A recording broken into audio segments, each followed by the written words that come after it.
എല്ലാവർക്കും നമസ്കാരം. ഞാൻ രേഷ്മ. കഴിഞ്ഞ ദിവസം ഞാൻ woman and development part 1 upload ചെയ്തിട്ടുണ്ടായിരുന്നു. അത് എത്ര പേര് കണ്ടു കാണുമെന്ന് അറിയില്ല. ഇപ്പോൾ ഞാൻ പാർട്ട് 2 ആണ് ഇന്ന് നിങ്ങളോട് ഡിസ്കസ് ചെയ്യാൻ പോകുന്നത്. പാർട്ട് 1 കണ്ടിട്ടില്ലാത്തവർ അത് കാണാൻ ശ്രമിക്കുക. അതിനകത്ത് നമ്മൾ ഡിസ്കസ് ചെയ്ത ടോപ്പിക്സ് എന്ന് പറഞ്ഞാൽ women empowerment, legislations for women rights, പിന്നെ അതുപോലെ തന്നെ ministry of women and child ഡെവലപ്മെന്റിന്റെ സ്കീംസ് ഫോർ വുമൻ. ഇത്രയും കാര്യങ്ങൾ അടങ്ങുന്നതായിരുന്നു ലാസ്റ്റ് വീഡിയോ. അപ്പം ഇന്ന് നമ്മൾ ഡിസ്കസ് ചെയ്യാൻ പോകുന്നത് വുമൻ ആൻഡ് ഡെവലപ്മെന്റിന്റെ പാർട്ട് 2 ആണ്. അതിൽ നമ്മൾ ഇന്ന് ഡിസ്കസ് ചെയ്യാൻ പോകുന്ന കോൺസെപ്റ്റ്സ് എന്താന്ന് നോക്കാം.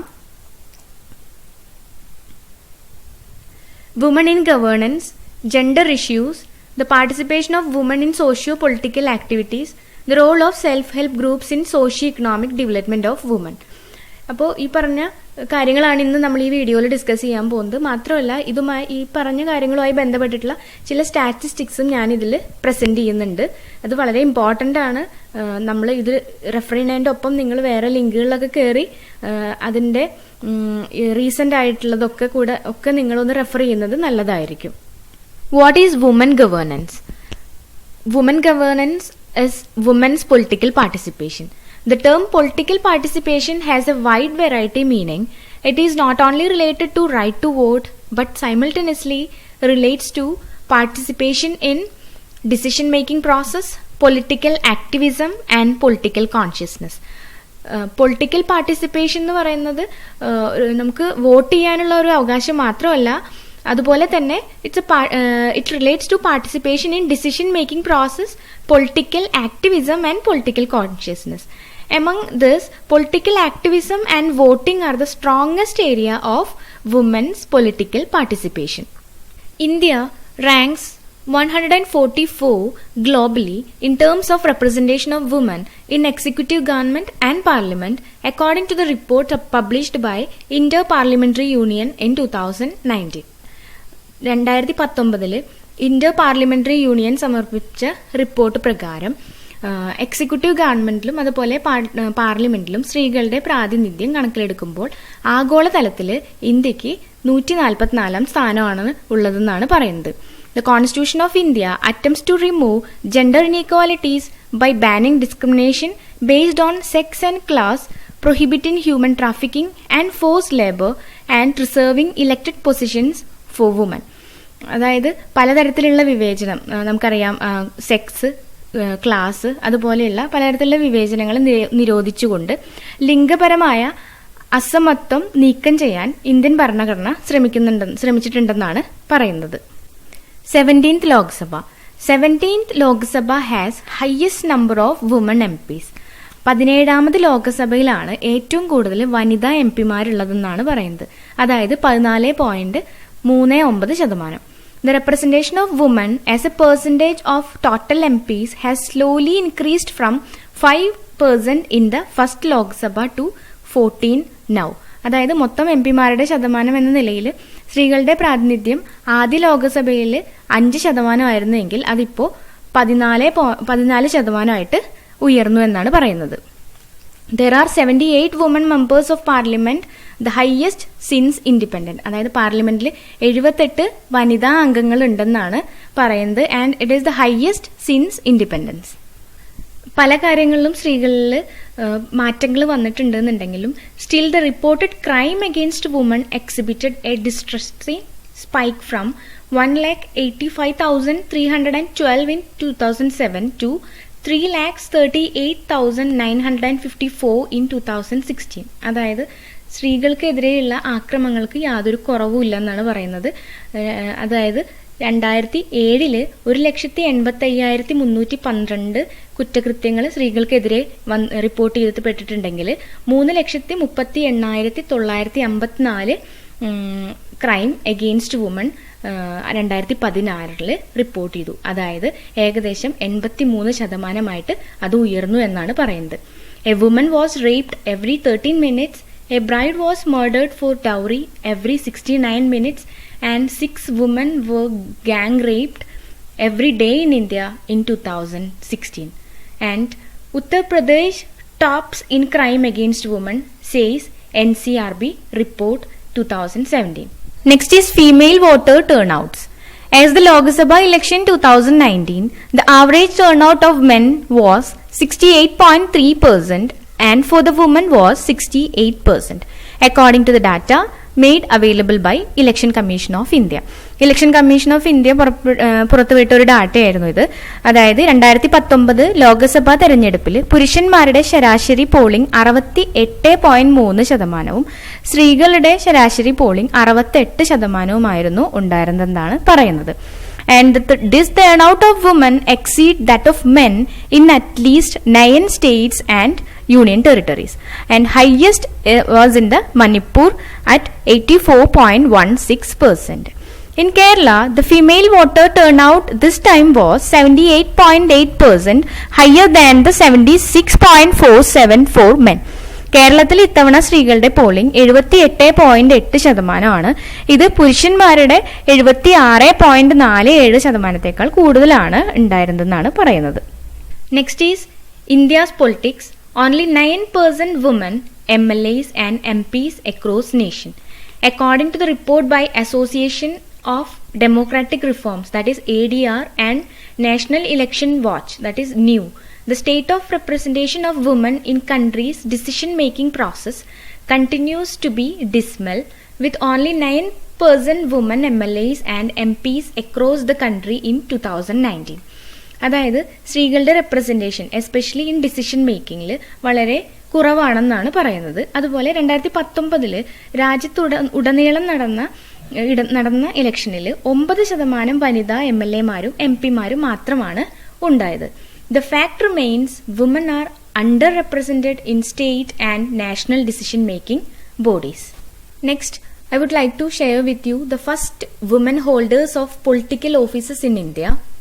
That is Prime Minister Indira Gandhi 1966, President Pratibha Patel 2007, Minister of Railways Mamata Banerjee 2009, Speaker of the Lok Sabha, that is Lower House of Parliament, is Meera Kumar 2009, Leader of the Opposition in Lok Sabha, Lower House of the Parliament, that is Sonia Gandhi in 1999, Ministry of Minority Affairs, that is Najma Heptulla 2014, Ministry of Women and Child Development Mamata Banerjee, that is 2016, Chief Election Commissioner of India, that is V.S. Ramadevi in the year 1990. Next is women ministers in 17th Lok Sabha. Actually, there are total 6 women ministers, 3 women cabinet ministers and 3 women state ministers. And the women cabinet ministers are Nirmala Sitharaman, Ministry of Finance and Ministry of Corporate Affairs, Smriti Irani, Ministry of Women and Child Development, Ministry of Textile. Next is Harshimrat Kaur Badal, Ministry of Food Processing Industries. And there are 3 women state ministers also. Next is gender inequality in India. WEF's Global Gender Gap Report 2018, that is Women Economic Forum's Global Gender Gap Report 2018.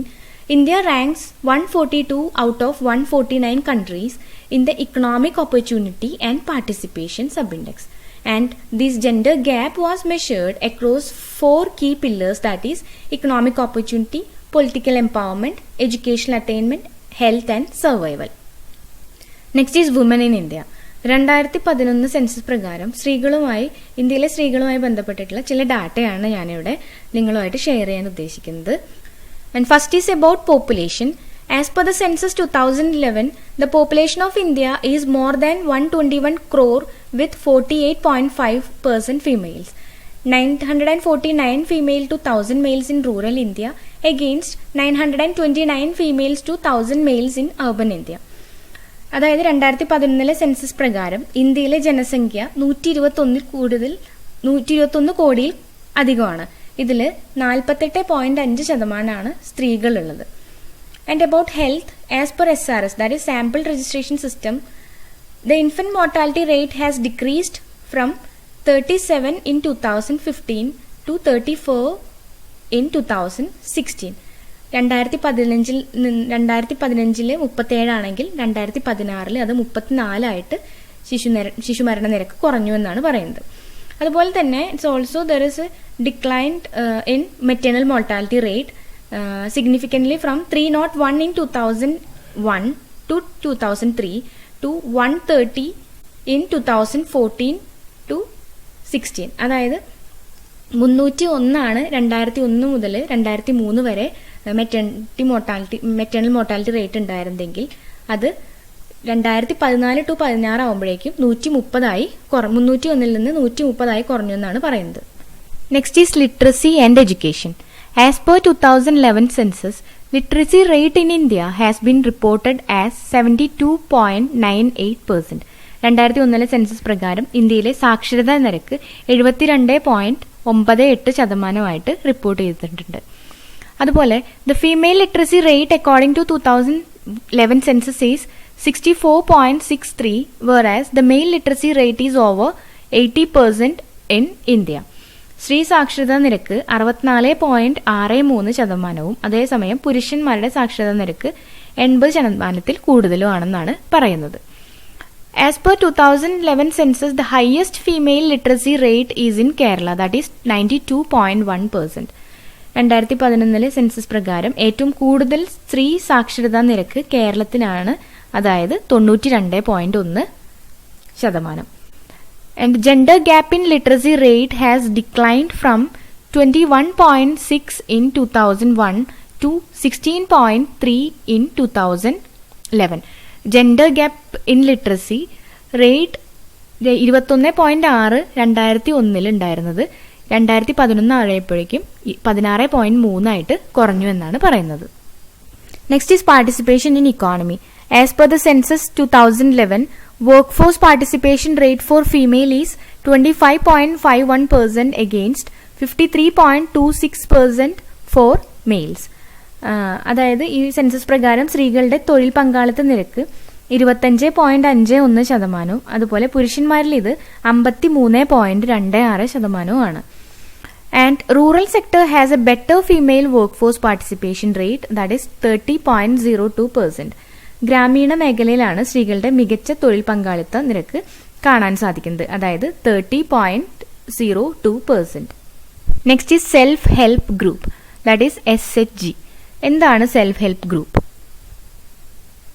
According to NABARD 2005, self-help group is a group with an average size of about 15 people from a homogeneous social or economic class, all of whom come together for addressing their common problem.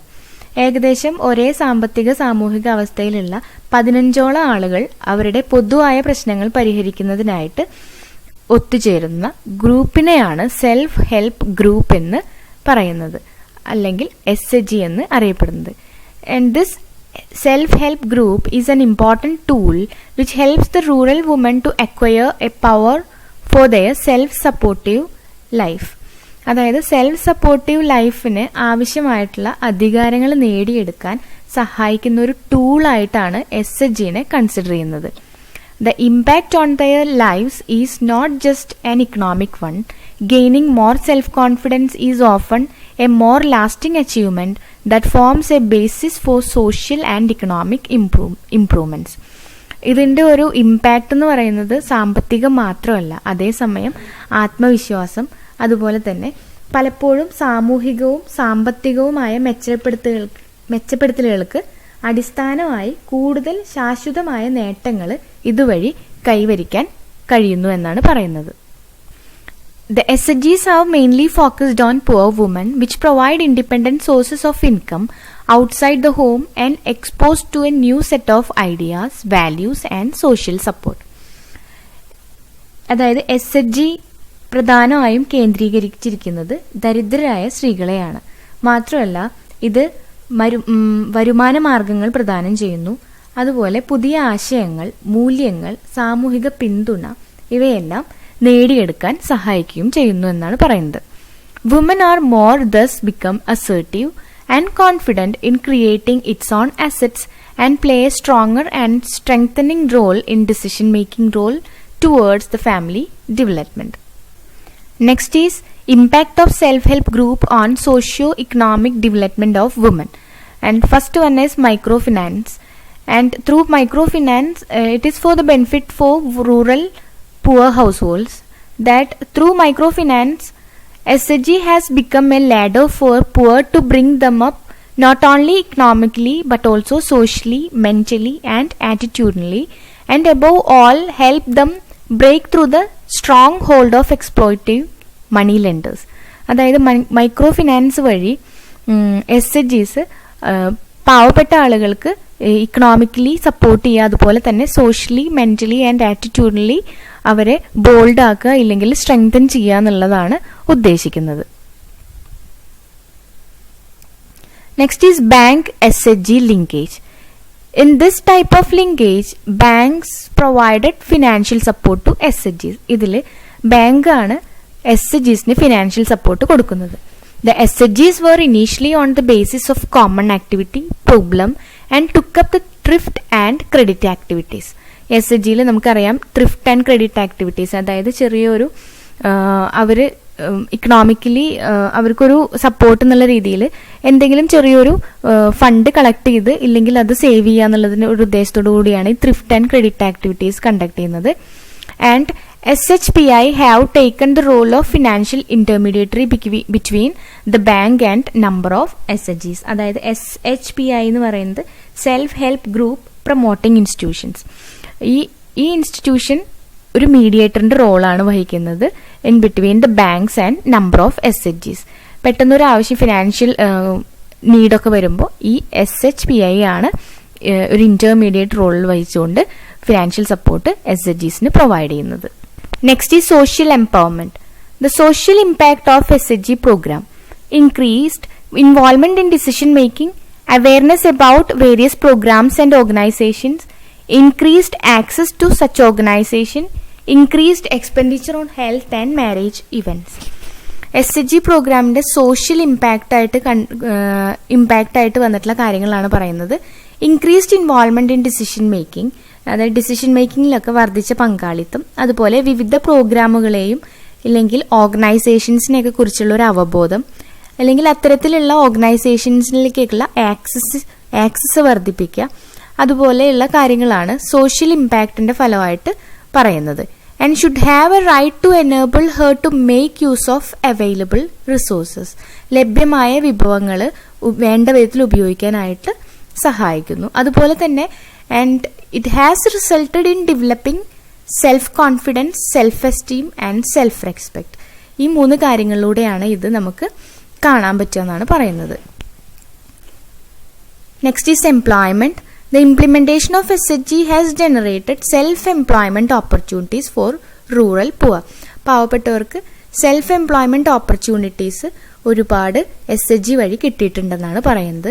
And the progress of program since inception assisted in formation of 35.7 lakh SHGs.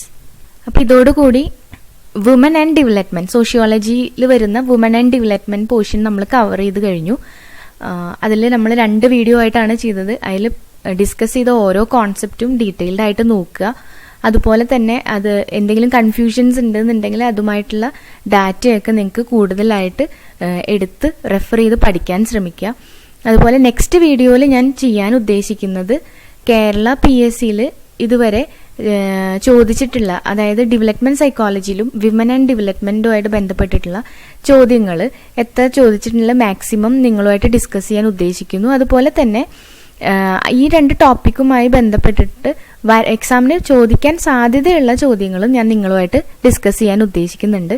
അപ്പോൾ എനിക്ക് പറയാനുള്ളത്, ഇതുവരെ എൻ്റെ channel subscribe ചെയ്യാത്തവരുണ്ടെങ്കിൽ subscribe ചെയ്യുക. അതുപോലെ തന്നെ നിങ്ങൾക്കറിയാവുന്നവരാരെങ്കിലും ഈ ഒരു എക്സാമിന് വേണ്ടി പ്രിപ്പയർ ചെയ്യുന്നുണ്ടെങ്കിൽ ഇതൊന്ന് സജസ്റ്റ് ചെയ്യുക.